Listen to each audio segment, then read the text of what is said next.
El joc que més m'ha agradat és el de la pilota, perquè ens passem la pilota. La nostra és una escola inclusiva on tothom hi té la seva funció, siguin quines siguin les seves capacitats, motivacions o el seu origen.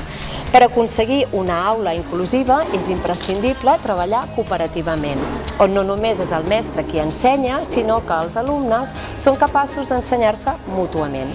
Quan es fan treballs d'equip, és inevitable que sorgeixin petits conflictes i aquests no es poden resoldre si no s'ha treballat prèviament la cohesió de grup. Per tant, és fonamental treballar i dedicar moltes sessions a fer les dinàmiques de cohesió de grup, amb l'objectiu d'aconseguir que els nens i nenes d'una mateixa classe es conscienciïn com a grup i que siguin capaços d'aconseguir i de convertir-se a poc, perquè és un procés força lent, en una petita comunitat d'aprenentatge preparada per treballar cooperativament.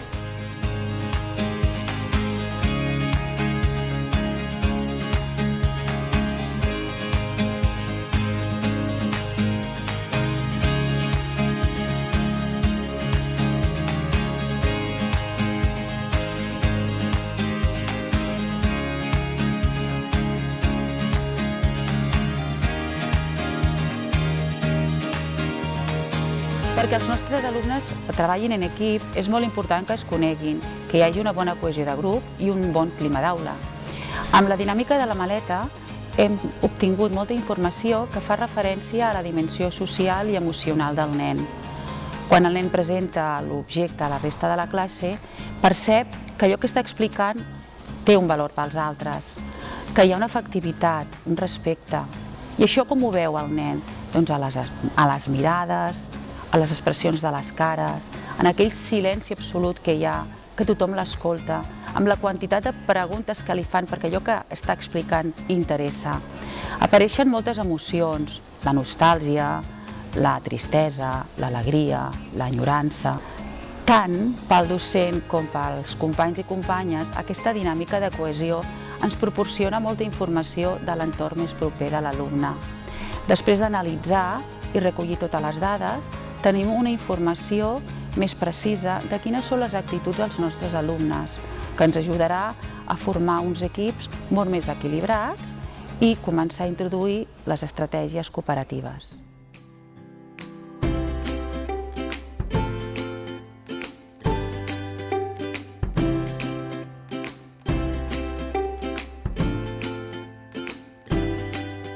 Després de treballar totes aquestes dinàmiques de cohesió, ara ja estem preparats per començar a treballar de forma cooperativa. Per treballar d'aquesta manera, crearem uns equips de treball en el qual tots els membres d'aquest equip tenen un objectiu comú. A diferència del treball en grup, en un grup ens trobem amb alumnes amb característiques similars, però ara a l'equip aquests alumnes poden ser molt diversos, però en canvi tots tenen el mateix objectiu. Aquest treball cooperatiu el treballarem a partir d'unes estructures cooperatives determinades, com per exemple el llapis al mig, el full giratori, la lectura compartida, el joc de paraules, i el que realment esperem és que els alumnes trobin gust, plaer, satisfacció de treballar d'aquesta nova manera. Per mi el sumem és aprendre a treballar i a conviure amb altra gent que no coneixem. Per mi és aprendre coses dels meus companys que jo no sé i també fer més pinya a la classe. Junts tenim més coneixements. Si hi ha acord, es treballa bé i més ràpid. Aprens coses que tu sol no pots aprendre.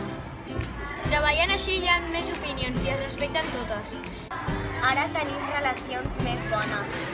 El resultat en grup surt millor que si fos individual. Els companys t'encomanen energia i força. Treballar en grup és una nova manera per motivar-nos. Salomé.